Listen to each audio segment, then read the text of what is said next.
Hello, everybody. It's Dave Neal, stand-up comic and host of Bachelor Nation News with a breaking news update. This is wild. I did not expect this to happen. Did not encourage it. Didn't see any signs of this. But the studio that was used by Laura Owens to make her podcast episode she's going to be releasing has now banned her. They posted on their Instagram story.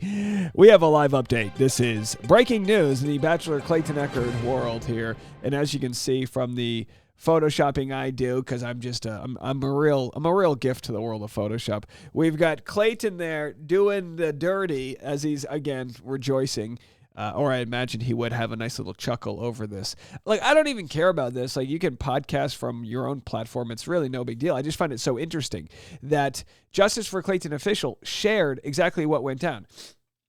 They said, statement from the podcast studio Laura used for her podcast yesterday. And if you aren't familiar with what I'm talking about, I just made a video 25 minutes long. Go check it out, which shared the teaser video from Laura Owens and her attorney about what they plan to release. Well, here's what PS Creative Studios has to say on their public Instagram. To those messaging us about the walk-in studio booking we had yesterday, we had no idea what her personal life entailed. She booked as a walk-in for studio time.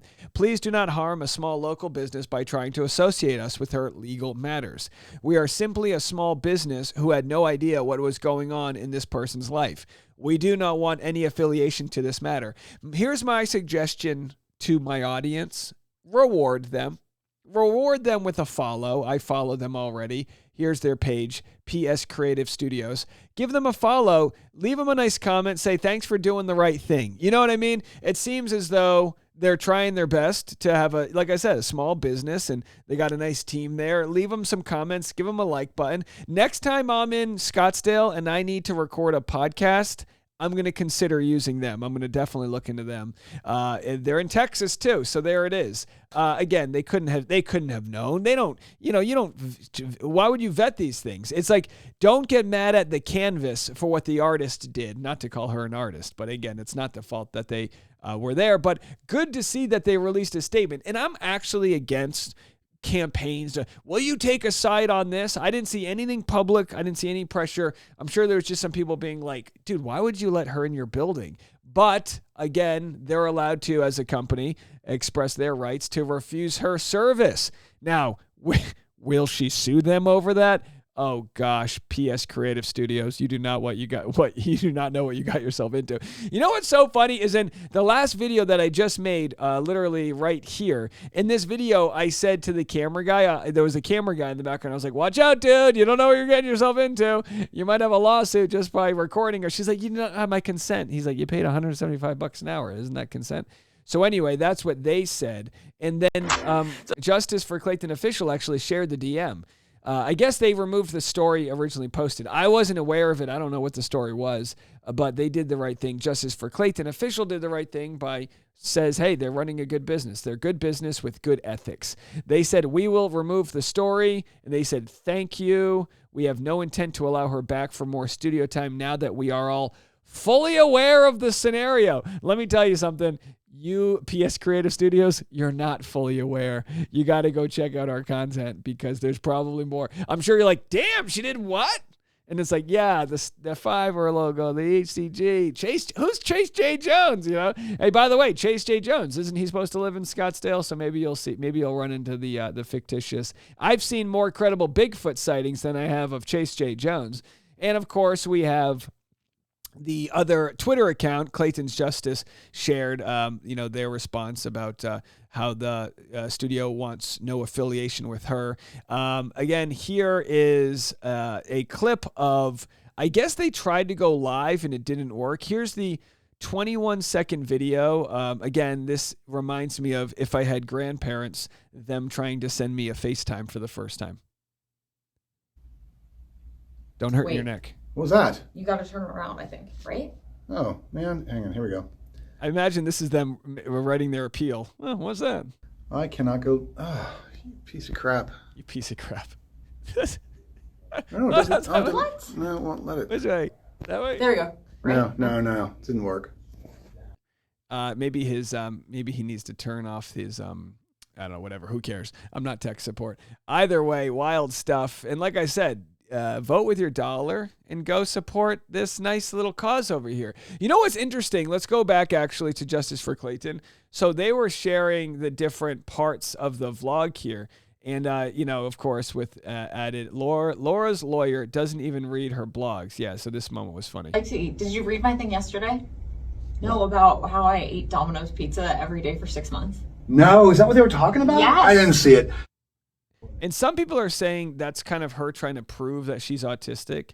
One of her defenses, if she gets busted by Maricopa County, is to, I guess, bring in any sort of medical reason why she did what she did or whatever. Like, again, I live in a world where I would like consequences for her. Initially, I didn't want that to be her getting locked up. I'd love for her to get the mental health help, because what's wild is you can see a relatively normal looking person. I mean, she looks like a normal person. You wouldn't think twice about all of the things that went on online, but that's kind of the issue with people, is that you get fooled by them because they do come off normal. Clayton has decent judgment. He found her to be a normal person. He said things changed when he rejected her. And of course, again, that can trigger the limbic system. So Gingras, his response is to never reject her. If you reject her, be careful. I just tried to do a Twitter live thing. That didn't work very well. So we're going to shoot this. We know. Quick thing for you. You are in charge of finalizing our video so we can send it out. Why finalize it? Just air it. What are you going to do? So anyhow, I mean, when they do come back for a second episode, it won't be at this location. Yeah, we're going to do it as soon as possible. Yeah, a day or two. So, yeah, okay. And we think we need to go again. And by the way, I like the studio setup. They've got at least 3 cameras. They've got lighting. We'll see what the backdrop looks like. I have no idea why they're doing this, but it looks like they're trying to play into the, I don't know, sometimes the way to deal with shame is to like be a part of the joke. I don't think it's going to work at all for her, because everyone knows what she did. So it's not like this whole idea like, oh yeah, JFC, they treated me this way. She almost just enjoys having JFC as a foe. Do you ever have this? You ever have this toxic trait in life, or have someone you know with a toxic trait where they enjoy a foe? They feed off of knowing they've got an enemy. I'm the first one to be here and tell you, Laura, I'm not your enemy. You don't have an enemy in me. I'm not an enemy of you. My enemy is falsities and fraud. So as long as you're attached to that, then the collateral damage of exposing my enemy would be exposing you. Same thing with Gingras. I don't have any hate towards him, other than I have said I do believe he should be apologizing to my wife. That's a separate issue, but that's I started a Justice for Tasha campaign. Did you guys see this? Let me see if I can pull it up here. Oh, I don't have, let me see if I have here it is. The Justice for Tasha campaign, after, of course, he threatened to make her homeless while she was 9 months pregnant. So that's I'm all for justice. You know, if you're attached to the things that are smearing my family, when I very clearly articulated the evidence that proved your client wrong, then that's just on you. Even if he does apologize at this point, does it even mean anything if it's done out of coercion? I'll still take it, but of course it would have had a lot more weight if he did it, I don't know, probably 3 months ago, to be quite honest. And I don't want this from him, but he should have sent a baby gift. That would have been the nice way to apologize, to say, I'm sorry for what I did to you, your family, and your wife, and because of that, here's a box of diapers. So if you want to, Gingras, you know my Venmo, you can Venmo me the cost of 2 months worth of diapers. That's what you could do if you want to do it. You don't have to do that. I don't need your money. I just think that would be an indicator of any sort of remorse, which we haven't seen just yet. All right, well, there's your update. Hope is restored in the world. Karma bit Laura in the ass, metaphorically speaking, and there we're at. Now, I've got other thoughts coming from this on my podcast, which I just uploaded. That airs at 1 p.m. Central Standard Time, so that'll be up pretty soon. Go download that. All you have to do is search The Rush Hour with Dave Neal or scan that QR code right there. If you're Gingras and don't know how to use your phone, don't worry about it. You know what I mean?